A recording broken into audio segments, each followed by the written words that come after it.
तो हम इस वक्त मौजूद है बिहार की राजधानी पटना में, जहां पर पूरे देश की निगाहें इस वक्त टिकी हुई हैं और यहां बीजेपी के एक नए युग की शुरुआत हो रही। वो इसलिए क्योंकि हिंदी भाषी राज्यों में पहला प्रदेश बिहार, जहां पर मुख्यमंत्री बीजेपी का अब तक नहीं था, ये पहला मुख्यमंत्री बीजेपी का बिहार को मिलने जा रहा है।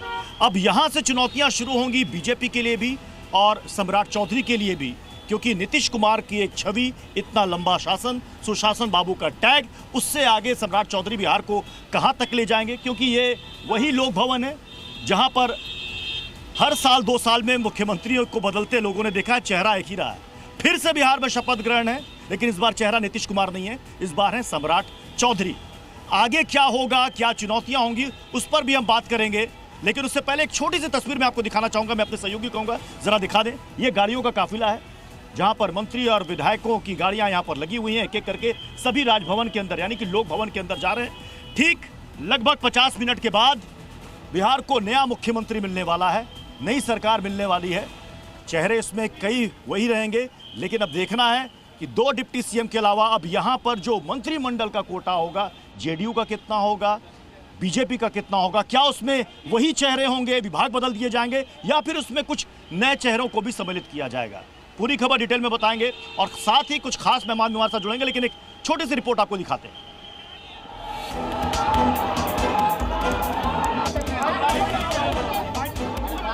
बिहार के नए चौधरी बने सम्राट। 75 साल बाद बिहार में बीजेपी का सीएम। चेहरे पर जीत की चमक है, हाथ जुड़े हुए हैं और गले में सुर्ख गुलाब की माला है। ये तस्वीरें उस ऐलान के ठीक बाद की हैं जिसने साफ कर दिया कि अब बिहार में नीतीश कुमार के बाद सम्राट युग का शुभारंभ हो गया है। नीतीश कुमार के इस्तीफा देने के बाद बीजेपी विधायक दल की बैठक हुई, जहां विजय सिन्हा ने सम्राट चौधरी के नाम का प्रस्ताव रखा, जिसे सर्वसम्मति से स्वीकार कर लिया गया और ये तय हो गया कि बिहार के अगले सीएम सम्राट चौधरी ही होंगे।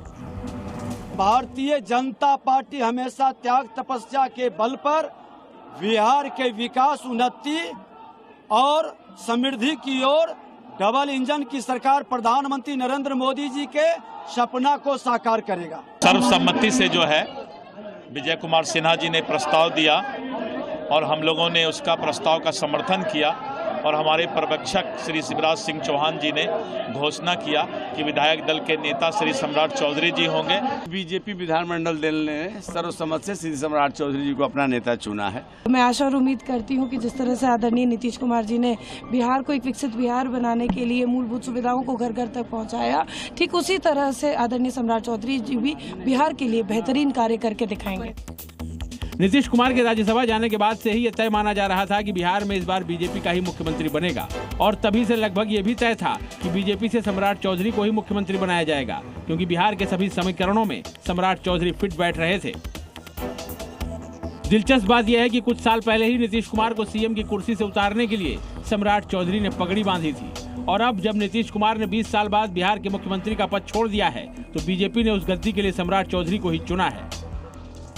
सरकार का सुशासन सभी जाति धर्मों से उठकर नीचे तक पहुंचाना, पिछड़े हो, अति पिछड़े हो, दलित समाज हो, महादलित समाज हो, स्वर्ण समाज के गरीब हो, सभी के बीच में जो लगातार सबका साथ सबके विकास का सपना प्रधानमंत्री जी ने देखा है, उस सपने को साकार करना है। जाहिर है सम्राट चौधरी के लिए जिम्मेदारी बड़ी है और जनता को उनसे काफी उम्मीदें भी हैं, क्योंकि नीतीश कुमार ने बिहार में 20 साल तक सुशासन की एक अलग पहचान बनाई थी, जिसे बरकरार रखते हुए बिहार को उन्हें और आगे ले जाना होगा। ब्यूरो रिपोर्ट, जी मीडिया।